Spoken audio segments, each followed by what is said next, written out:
À l'âge de 15 ans, je me suis vraiment aperçu que j'avais pas confiance en moi, que j'étais vraiment le mec qui était jamais choisi par les meufs. J'avais un meilleur ami à l'époque et on était partis au camping ensemble, enfin on faisait tout ensemble. Et on était même partis au camping ensemble pendant une semaine et je me rappelle que toutes les meufs étaient sur lui. Pourquoi ? Parce qu'à chaque fois, il avait le courage et le cran d'aller voir les femmes. Moi, c'était pas dans mon éducation, pour moi c'était un truc de fou de faire ça. Et j'allais jamais parler aux gens, j'étais toujours dans mon coin un peu timide.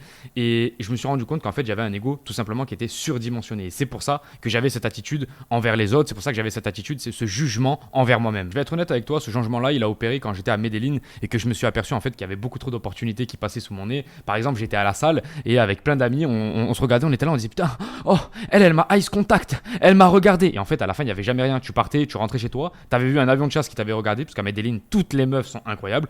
Et en fait, il n'y avait jamais rien, tu vois.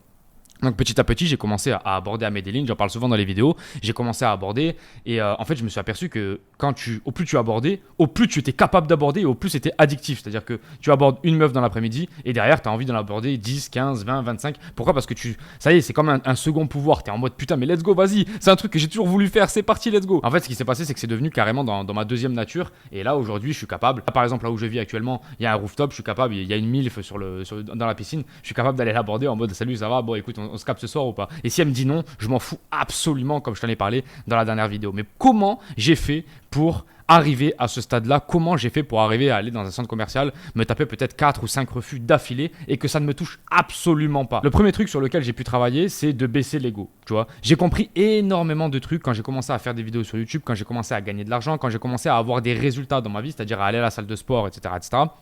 J'ai compris énormément de trucs, qu'en fait l'ego était positif dans certains domaines, mais dans d'autres domaines il servait absolument à rien. Et par exemple quand tu vas aborder une femme et que la meuf te rejette ou alors qu'elle te donne pas le numéro, ou même si elle te le donne, tu ne dois pas avoir une réaction, parce que là je suis avec des gars ici au Paraguay et des fois les mecs ils ont le numéro et ils me disent putain mais Valentin c'est incroyable comme je suis frais. Mais non mais pas du tout, en fait la meuf elle t'a donné le numéro, t'es ni frais ni moche, en fait si elle te donne pas le numéro, t'es pas moche. Si elle te donne le numéro, ça veut pas dire que t'es beau gosse. Les mecs confondent absolument tout. Il faut séparer l'ego de cette action. Tu vois, c'est pas parce que tu vas aborder quelqu'un que la personne, tu as un retour positif de cette personne-là, que c'est soit positif, soit négatif. Il faut séparer l'ego. Le positif et le négatif viennent de l'ego, viennent de la pensée externe du corps. Tu vois.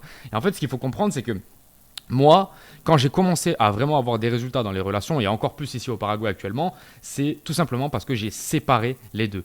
À chaque fois que j'allais voir quelqu'un, j'étais pas dans le jugement de la personne, j'étais pas dans le jugement de moi-même. J'allais voir la personne avec mon âme, avec ma propre personnalité, et j'étais en mode ok, ça va, tu vas bien, ok. Et je la regardais droit dans les yeux, en mode je n'ai rien à envier à cette personne, mais elle n'a rien à envier à ma personne non plus. Tu vois, j'étais pas en mode oh je suis meilleur qu'elle ou je sais pas quoi. La plupart des gens qui font cette erreur, c'est-à-dire qu'ils se mettent sur un piédestal ou alors ils se mettent en dessous de cette personne. Et alors là c'est trop problématique. Pourquoi ? Parce que si la meuf te recale, bah t'es en mode oh putain fais chier. Et si la meuf elle accepte de te donner le numéro, t'es en mode oh putain je suis un monstre. Alors qu'en fait il s'est rien passé, tu vois. C'est absolument rien passé. Astuce numéro 2, c'est de m'apercevoir que bah, la plupart du temps, 99% même du temps, les gens quand tu les regardes droit dans les yeux, ils sont beaucoup plus gênés que toi. Donc moi ce que je me suis dit, à partir de maintenant je vais engager toutes les conversations. Et à partir du moment où tu engages la conversation, les gens te respectent. Ça c'est un truc que je me suis aperçu, c'est qu'à la salle de sport, je sais pas, j'ai un regard, tu vois, j'ai un eyes contact.